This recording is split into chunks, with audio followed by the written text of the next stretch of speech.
In this video, I want to provide some warnings for early-stage entrepreneurs about the realities of starting a business.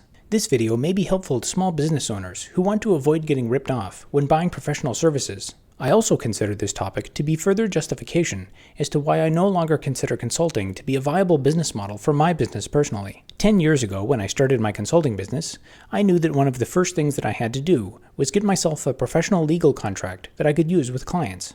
So naturally, I reached out to a local law firm and described to them my software consulting business and the types of engagements that I had had. This was a very large and famous law firm, so I figured that their work would be top-notch.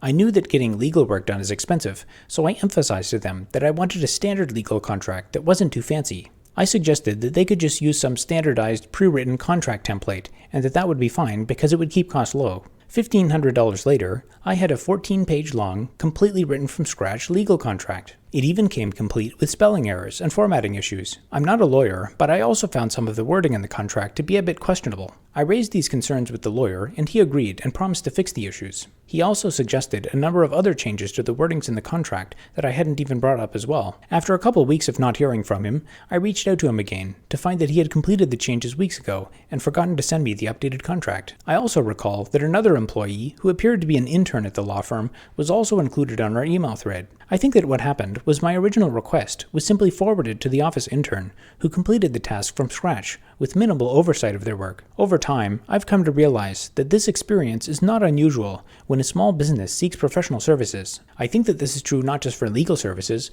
but also for accounting and my area of expertise, which is software development. In a recent video, I talked about how the most common type of consulting lead that you'll get is from early-stage bootstrap businesses that have no money. I've come to realize that among most people who offer professional services to early-stage entrepreneurs, there's a general sense of pessimism and apathy toward clients. I think if you could peer behind closed doors in a lot of consulting companies, you'd hear a lot of conversations that go something like this. Hey, I was thinking, shouldn't we try to do a good job in this project? Who cares? This project is going to fail anyway. Our client is an idiot. Just do the bare minimum and put in your hours. Hey, this work product is inadequate. Oh, I am so sorry. I will fix that right away. Thanks for fixing that. Hey, wait a minute. You didn't fix anything. You just put your name at the top of all the pages. Oh, I am so sorry. I will fix that right away. Awesome. Thanks for the fix. Hey, wait a minute. This is just the original copy before you put your name on it. Oh, I am so sorry. I will fix that right away. Now, I don't want you to misunderstand. I think most entrepreneurs are worried about getting outright scammed. But what you really need to watch out for is being overcharged for barely passable work. If someone actually scams you and delivers nothing, it's very easy to win a legal claim against them. However, if they do deliver something that looks like a good faith service, pursuing them legally becomes astronomically more difficult. You'd need to go through a formal legal process to prove that the work product is inadequate, and then you'd have to figure out what the financial damages are. This would be very hard to do and expensive. The way that most of these entry-level business services maintain profitability is by churning out as much volume as possible of what can barely qualify as passable work products. Often, this can mean work products that don't provide any value to the client at all. Now, you might think that I'm putting all of the blame on the people who provide these professional services, but I think the truth is that the clients who request these services are just as often to blame themselves. As I mentioned in my other video, since most of your consulting leads will come from inexperienced entrepreneurs with crazy ideas and no money, you'll be witness to all sorts of strange and unprofessional behavior. I think that over time, anyone who actually stays in the business of consulting develops a very pessimistic view of any engagement that they work on. There's also another category of consulting client that I haven't talked about yet, and that is the naive rich person with lots of money who wants to role play being Steve Jobs. I've never had a client exactly like this, but I do know of some other small consulting businesses who did. This type of client might be someone who has rich family members or is the child of a successful business owner. They could also be someone who has recently retired after working their entire life in a large corporation. This person may have a $1-million idea in the back of their minds, and over the process of 30 years has convinced themselves that the idea is a guaranteed success without any experimental evidence to support that idea. This type of client is likely to have a very skewed and unrealistic understanding of what work needs to be done to grow a business. In these cases, the consultant that works with them is likely to know that the project is a lost cause. However, they won't bother setting the client straight for fear of offending them and cutting off their easy mode source of revenue.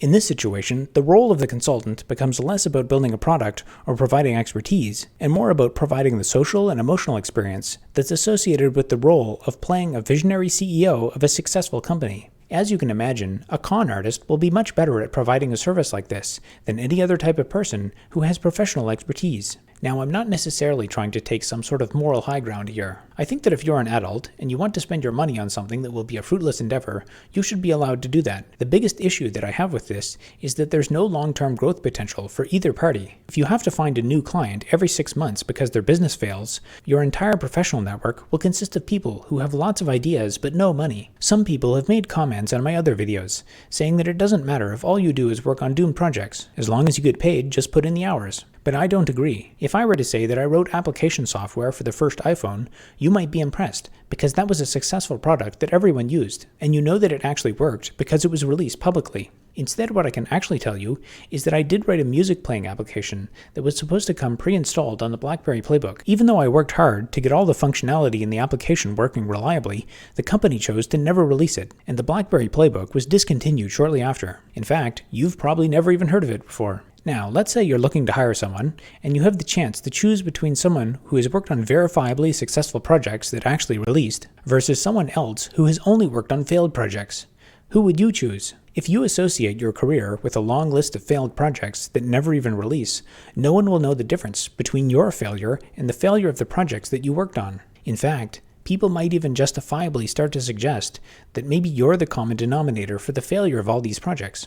Or maybe you just made up all these projects and didn't even work on them in the first place. Who would know? They were never even released. Now, having said this, not every entrepreneur is clueless, and not every service provider is unethical. But I think that what usually happens is that by chance, good clients will eventually get matched with a good service provider. Once this happens, they both tend to take themselves out of the consulting marketplace and never look back. The ones who do stay in professional consulting services do so for a reason.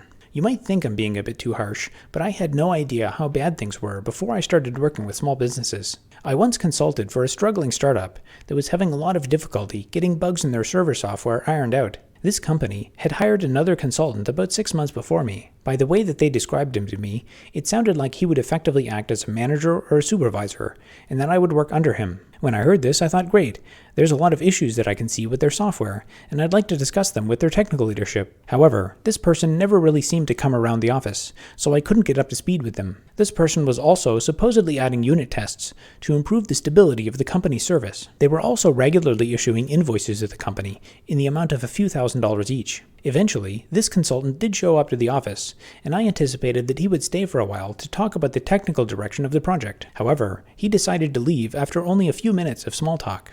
Eventually, as I gained more awareness of what everyone was working on and where all the company's Git repos were, I realized that I couldn't find the Git repo that contained the supposed unit tests that this person was working on, and no one else could either. At this point, I didn't suspect malice, but I did start asking a lot of questions. I asked other people at the company about this person, and they said that the only interaction that they had had with him was a single email that contained some coding standards. I took a look at this coding standards document, and it was the first half of a plagiarized document created by Google about standards for programming in Java. The consultant had removed any original form of attribution from the document, and simply added the company's name along with a date. At this point, I became a bit more suspicious, and started talking to the company's leadership, who then reached out to him to ask him a bit more about these supposed unit tests that he was writing. What he emailed back was a zip file containing a copy of the company's source code, completely unmanaged outside of source control. His excuse for not using source control was that the company had not given him write access on the company's repo, so he had to manage the files manually. He claimed that he had manually written thousands of unit test cases,